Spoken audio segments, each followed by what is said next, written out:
नमस्ते और हमारे इस नए गहरे विश्लेषण में स्वागत है। आज हम एक ऐसे विषय पर बात करने वाले हैं जो जो आज की इस तेज रफ्तार दुनिया की असल रीढ़ बन चुका है। बिल्कुल, और वो है डेटा। हर सेकंड हर जगह बस डेटा जनरेट हो रहा है। सही कहा।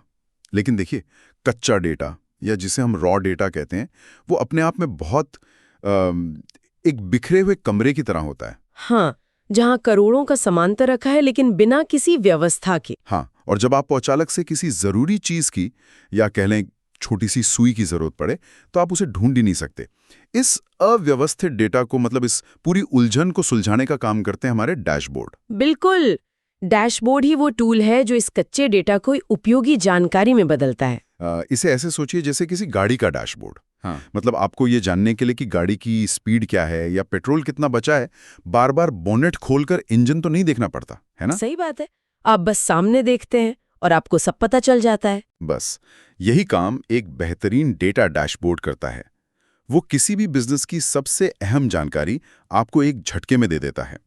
तो आज की इस विस्तृत चर्चा का जो आधार है वो है रॉयल रिसर्च द्वारा प्रकाशित एक बहुत ही शानदार गाइड। हाँ, the royal research guide to universal dashboard design principles. ये वास्तव में एक बहुत ही प्रतिष्ठित और विस्तृत गाइड है। बिल्कुल, मैं इसे पढ़ रहा था और मैं सच में हैरान था कि ये कितनी गहराई में जाती है।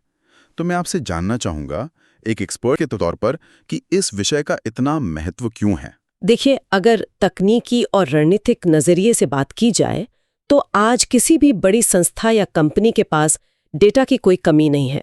असली चुनौती डेटा की कमी नहीं बल्कि इंफॉर्मेशन ओवरलोड। बिल्कुल, इंफॉर्मेशन ओवरलोड। जानकारी का बोझ। जब आपके सामने हजारों अलग अलग मैट्रिक्स हों तो ये तय करना बहुत मुश्किल हो जाता है कि कौन सी जानकारी असल में फैसले लेने में मदद करेगी।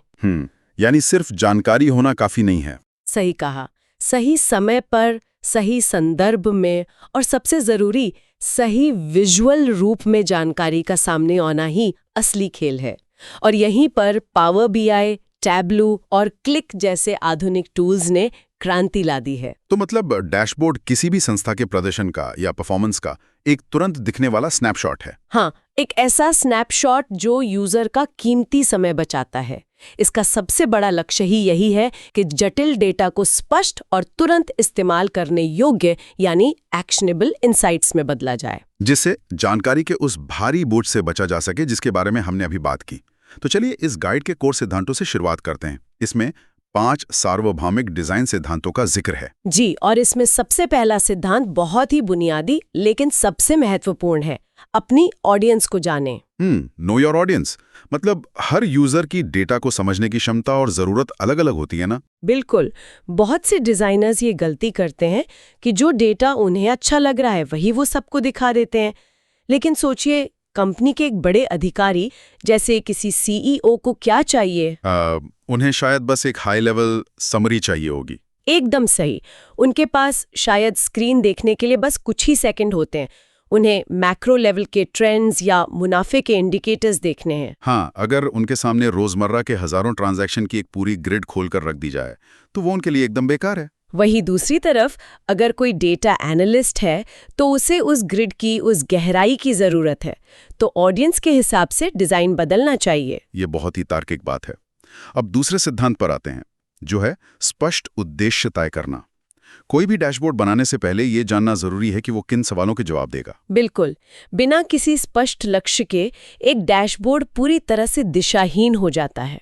गाइड इसे कंपास अप्रोच कहती है। कंपास अप्रोच, ये दिलचस्प है। हाँ, आपको डिजाइन शुरू करने से पहले स्टेक होल्डर्स के साथ बैठकर तय करना होगा कि इसका मुख्य व्यावसायिक सवाल क्या है। जैसे, क्या ये डैशबोर्ड ग्राहकों को टूटने से बचाने के लिए है? और अगर जवाब हाँ है तो हर वो चार्ट जो उस लक्ष्य से नहीं जुड़ा उसे हटा देना चाहिए। सही। इसे एक तरह से फालतू की भीड़ कम करना कह सकते हैं। और ये भीड़ कम करने वाली बात हमें तीसरे सिद्धांत की तरफ ले जाती है, सही विजुअलाइजेशन चुनना। ये मेरा पसंदीदा हिस्सा है। ये सबसे ज्यादा ध्यान खींचने वाला हिस्सा होता भी है। हाँ, मतलब हम रोजमर्रा की जिंदगी में देखते हैं, अगर हमें दो चीजों की तुलना करनी है तो बार चार्ट सबसे बढ़िया काम करते हैं। और अगर समय के साथ कोई बदलाव या ट्रेंड देखना हो तो लाइन ग्राफ से बेहतर कुछ नहीं। और अगर किसी पूरे हिस्से में अलग अलग अनुपातों को दिखाना हो तो पाई चार्ट। लेकिन मैंने देखा है कि लोग अक्सर डैशबोर्ड को सुंदर बनाने के चक्कर में बहुत ही जटिल 3D चार्ट्स का इस्तेमाल कर लेते हैं, जो कि बहुत बड़ी गलती है। गाइड स्पष्ट रूप से कहती है कि 3D पाई चार्ट्स या बिना जरूरत के जटिल ग्राफ से बचना चाहिए।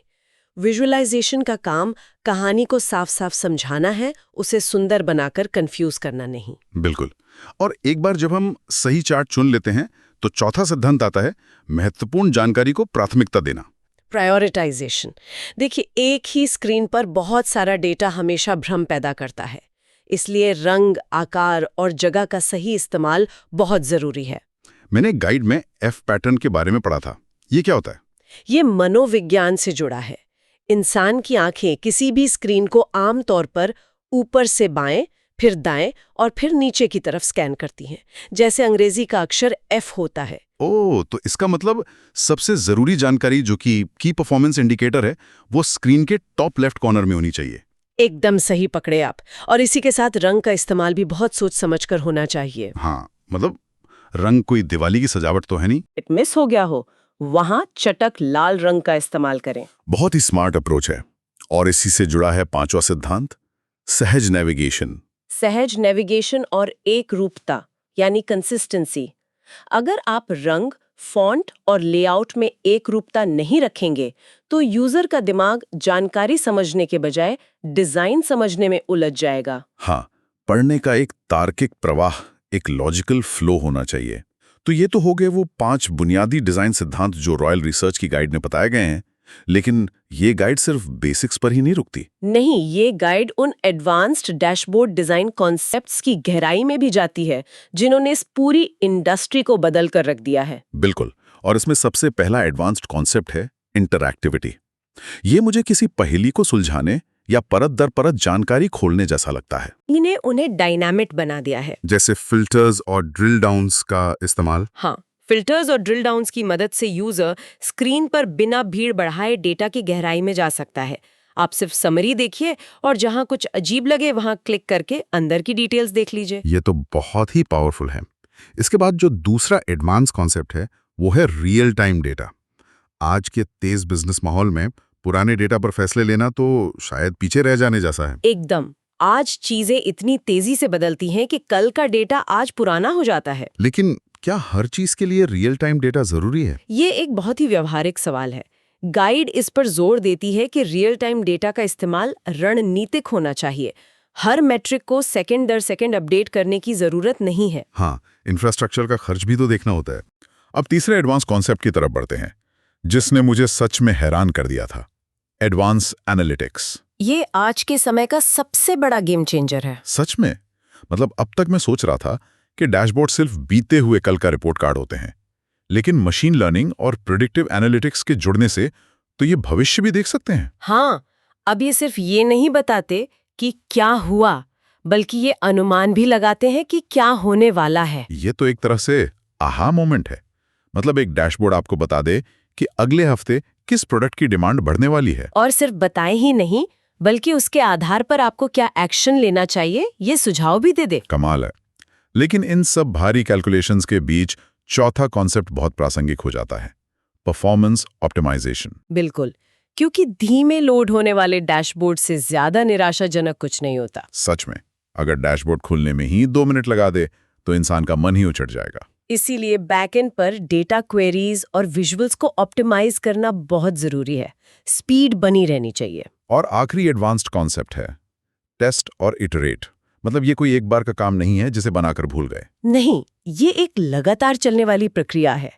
आपने एक डैशबोर्ड बनाया, अब यूजर्स उसे कैसे इस्तेमाल कर रहे हैं इसका फीडबैक लेना जरूरी है। मतलब जो टैब या चार्ट इस्तेमाल नहीं हो रहे हैं उन्हें हटाते रहना चाहिए। हाँ, लगातार सुधार करते रहना ही सबसे अच्छी रणनीति है। ये तो हुई सिद्धांतों की बात। अब देखते हैं कि रॉयल रिसर्च की इस गाइड के अनुसार इन सिद्धांतों को बाजार के अलग अलग BI टूल्स में कैसे लागू किया जाता है। गाइड ने इसमें 3 प्रमुख टूल्स का विश्लेषण किया है, पावर BI, कैब्लो और क्लिक। तो शुरुआत पावर BI से करते हैं।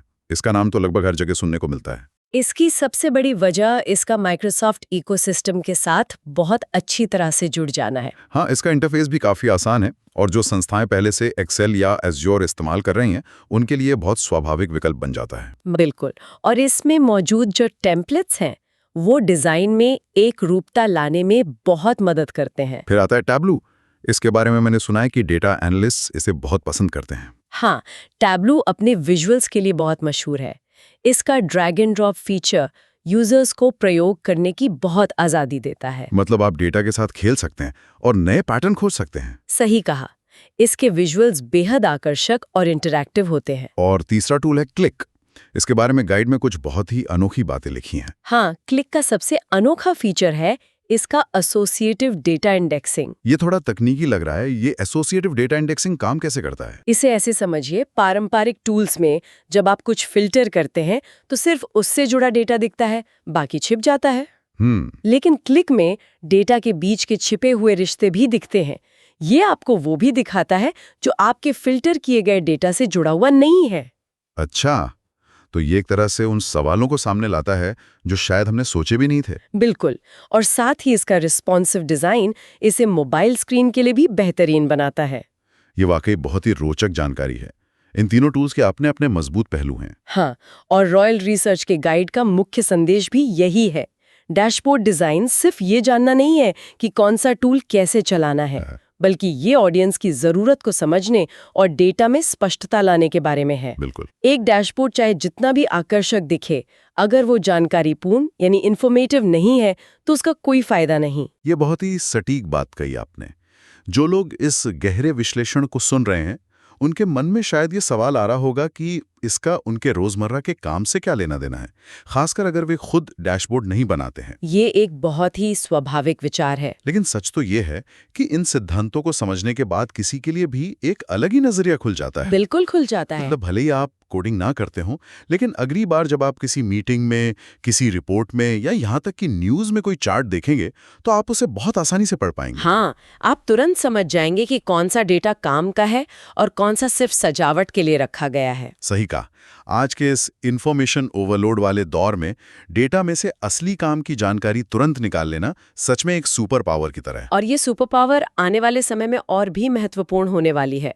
हालांकि चर्चा को समेटते हुए मैं उस मशीन लर्निंग और प्रिडिक्टिव एनालिटिक्स वाले बिंदु को एक कदम और आगे ले जाना चाहूंगी। हाँ, बताइए। स्रोत सामग्री में जो बात कही गई है, अगर हम भविष्य की तरफ देखें तो एक बड़ा सवाल उठता है। कैसा सवाल? जिस अकल्पनीय तेजी से मशीन लर्निंग और एआई विकसित हो रहे हैं, डेटा भविष्य की भविष्यवाणी करने में बहुत माहिर हो जाएगा। ये तो हम देख ही रहे हैं। तो क्या ऐसा हो सकता है कि आने वाले कल में हमें इन स्क्रीन्स, इन चार्ट्स और डैशबोर्ड्स की जरूरत ही ना पड़े? ये तो बहुत ही क्रांतिकारी विचार है। सोचिए, क्या ऐसा संभव है कि भविष्य में डेटा सिस्टम्स खुद ही सब कुछ प्रोसेस कर लें और किसी इंसान के उस स्क्रीन को देखने से पहले ही सिस्टम खुद ब खुद सही फैसले ले ले और एक्शंस भी लागू कर दे? बाप रे, ये तो सच में पूरे डेटा एनालिटिक्स के नजरिए को ही बदल देगा। मतलब डैशबोर्ड जो आज इतने जरूरी हैं, शायद भविष्य में उनकी जरूरत ही खत्म हो जाए। ये सच में एक ऐसा विचार है जो सोचने पर मजबूर कर देता है। जो लोग इस विस्तृत चर्चा को सुन रहे हैं, वे यकीनन इस बारे में आगे और विचार करना चाहेंगे। इस शानदार और विचारोत्तेजक चर्चा के लिए बहुत बहुत धन्यवाद। आगे डेटा की दुनिया हमें कहां ले जाती है, ये देखना वाकई दिलचस्प होगा।